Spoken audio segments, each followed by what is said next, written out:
सोचा है हमें जीवा के साथ साथ कान क्यों मिले? अब आप कहेंगे सरल सी बात है, ताकि हम बात करने के साथ ही सुनना भी सीख लें। अब इसका एक और तात्पर्य है। पहले मुझे बताइए, स्वयं की प्रशंसा सुनना किस किस को अच्छा लगता है? सभी को अच्छा लगता है। अब यही है सार। यदि इन कानों से आप स्वयं की प्रशंसा सुनना चाहते हैं तो सर्वप्रथम इस जीवा से दूसरों की प्रशंसा करना सीखें। अब प्रशंसा के विषय में एक अत्यंत महत्वपूर्ण बात आपको बता देता हूं। कभी किसी की प्रशंसा यदि आप करते हैं तो सर्वप्रथम उस व्यक्ति का उत्साह बढ़ जाता है। तत्पश्चात स्वयं यदि झांक कर देखें तो इस मन में भी संतोष और प्रसन्नता आ जाती है। और एक बार ये मन प्रसन्नता से भर जाए, तत्पश्चात कोई प्रशंसा करे या ना करे, कोई अंतर नहीं पड़ता। इसलिए सदैव दूसरों का मान करें, आदर करें, उनकी प्रशंसा करें, प्रसन्नता बांटें। जिनमें जो भी अच्छाइयां हैं उन्हें बताएं, उन्हें स्मरण करवाएं कि वो भी अच्छे हैं, उनका उत्साह बढ़ाएं, वो जीवन में आगे बढ़ेंगे और ये जीवन आपको कभी पीछे नहीं रहने देगा। क्या आपने कभी दर्पण देखा है? क्या हम में से ऐसा कौन है जिसने दर्पण नहीं देखा? सभी ने दर्पण देखा है, दर्पण में स्वयं का प्रतिबिंब देखा है, किंतु किसने सोचा कि इस दर्पण के पीछे क्या है, इस प्रतिबिंब के पीछे क्या होगा? होता कुछ ऐसा है कि इस कांच के पीछे एक धातु की परत चढ़ाई जाती है, जिस कारण से जब हम देखते हैं तो हमें अपना प्रतिबिंब दिखता है। अर्थात कांच को कुछ इस प्रकार कर दिया गया है कि प्रकाश जिस ओर से जाता है उसी ओर पर वापस लौट के आता है, तभी वो दर्पण कहलाता है। यही है जीवन का सत्य भी।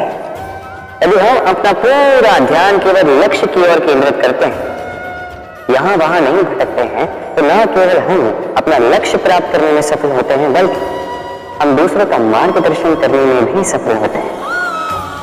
तो क्या आप बनना चाहेंगे ऐसा व्यक्तित्व? चयन आपका। पाना और खोना दोनों जीवन के अभिन्न अंग।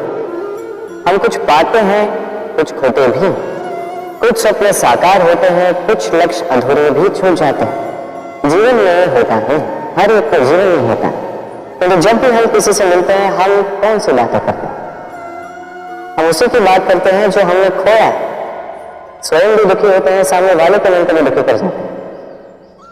इससे कुछ विपरीत करने का प्रयास कीजिए, सकारात्मक बनने का प्रयास कीजिए। ध्यान उसी पर दीजिए, स्मरण केवल उसे ही कीजिए, महत्व उसी को दीजिए जो आपके पास है। जो आपके पास नहीं, उसकी आस में त्रास क्यों सहना? उसी की गिनती कीजिए जो आपके पास आज यहाँ वर्तमान में। जिसे मैं कंस मामा की गिनती नहीं करता जिन्होंने मेरा बालपन झुंझोड़ा, मैं गिनती करता हूँ यशोदा मैया की, मेरे बलराम दाऊ के, मेरी राधे के, जिन्होंने मेरा जीवन संजोया। सोच, ये सोच सच बनकर सामने आती है, ये कठोर सत्य, क्योंकि सोच ही वो बीज है जो सत्य रूपी पौधे को जन्म देता है, उसे विकसित करता है। अब सोचिए, यदि ये बीज ये अकड़े का हुआ तो यह छाया नहीं, ये केवल कांटे देगा। वही यदि ये बीज बरगद का होगा तो वो एक ऐसे वृक्ष में विकसित होगा जो अनेक वर्षों तक, अनेक पीढ़ियों को छाया देगा, पंछियों को घर देगा। उसी प्रकार ये सोच, यदि ये सोच छोटी सोच हो तो आपको शंकाएं ही दिखेंगी, यदि ये सोच बड़ी हुई तो आपको समाधान देगी। तो सोच समझकर अपनी ये सोच चुनिए। ये सोच आपको शंका भी दे सकती है, समाधान भी दे सकती है। क्या चुनेंगे? शंका या समाधान? छोटी सोच या बड़ी सोच? चयन आपका है। जीवन और मृत्यु दोनों जीवन के दो अटल सत्य हैं। जिसने जन्म लिया है उसे मृत्यु प्राप्त होनी है, वही नियति। अब एक बात है, मृत्यु सभी को आती है, जीवन जीना सबका नहीं। समस्त जीवन व्यतीत कर जाते हैं किंतु जीवन जी नहीं पाते, समझ नहीं पाते करना क्या है। जीवन जिए तो जिए कैसे? जीवन जिए तो उस दिए की भांति जो अपनी लौ से असंख्य दियों को प्रकाश देता है, तो बुझते भी अंधकार से लड़ता। कदाचित इसीलिए जहां दिए को रखा जाता है उस स्थान को पूजा जाता है, उसे पवित्र माना जाता है। एक बात तो मृत्यु सभी को आनी है, चाहे मैं, चाहे आप, चाहे हर कोई एक न एक दिन संसार से जाने वाला है। तो आपने इस जीवन में किया क्या, कोई महत्व रखता है। और जिसे जीवन जीना आ गया वो मृत्यु के पश्चात भी जीवन जीता है, वो अमर बन जाता है। कहा जाता है व्यक्ति को अपने चरण दृढ़ रखने चाहिए। जहां चरण होंगे उसी के अनुसार मार्ग होगा, उसी के अनुसार लक्ष्य भी होगा। किंतु क्या केवल इन चरणों पर ध्यान देना ही पर्याप्त है? नहीं, इससे कई अधिक महत्वपूर्ण होता है आचरण। जैसा आपका आचरण होगा उसी दिशा में आपके चरण होंगे। यदि आपका आचरण उचित हुआ, श्रेष्ठ हुआ, तो देखिए आप पर्वत के शिखर पर भी पहुंच सकते हैं। किंतु यदि ये उचित ना हुआ तो आप उसी शिखर से नीचे धरा पर भी कह सकते हैं। हाँ, गति के लिए चरणों पर ध्यान देना अति आवश्यक है, किंतु प्रगति के लिए आचरण ही अति आवश्यक है, उसके बिना नहीं होगा। जन्म लेते हुए व्यक्ति के लिए नाम अत्यंत महत्वपूर्ण हो जाता है। माता, पिता, पुरोहित सारे उन अक्षरों को ढूंढने लगते हैं जिससे आपका नाम आरंभ होगा। किंतु क्या केवल नाम और राशि के एक हो जाने से सब कुछ ठीक हो जाता है?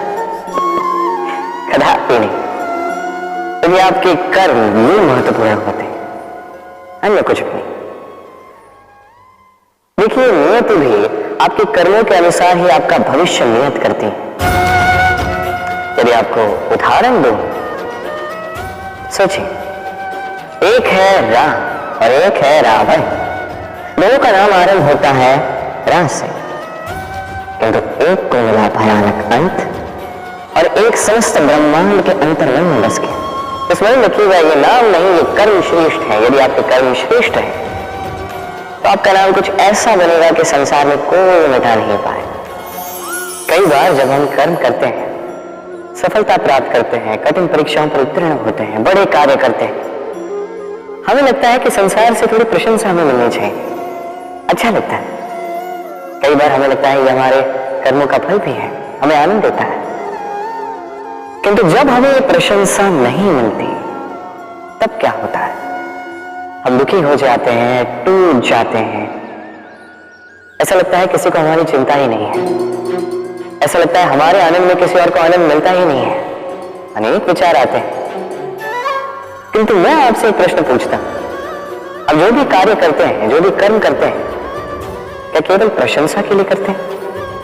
यदि ऐसा है तो इस विचार को यहीं त्याग दीजिए, क्योंकि ये प्रकृति ये हमें कुछ और सिखाती है।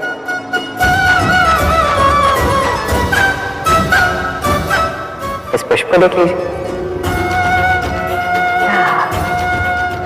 ये सुगंध ये पुष्प देता है, ये जैसे मेरे मन को उल्लासित कर देती है, जैसे मेरे मन में ऊर्जा सी भर देती है ये सुगंध।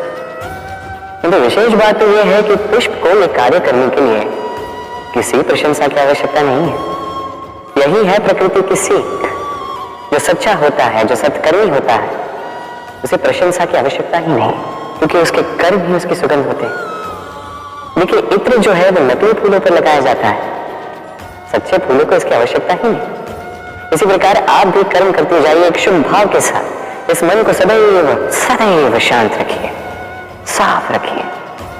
यदि ऐसा करोगे तो आपके कर्म इस प्रकार सुगंधित होंगे कि आपके जीवन में केवल और केवल आनंद ही होगा। तो इसी आनंद के साथ कहिए राधे राधे।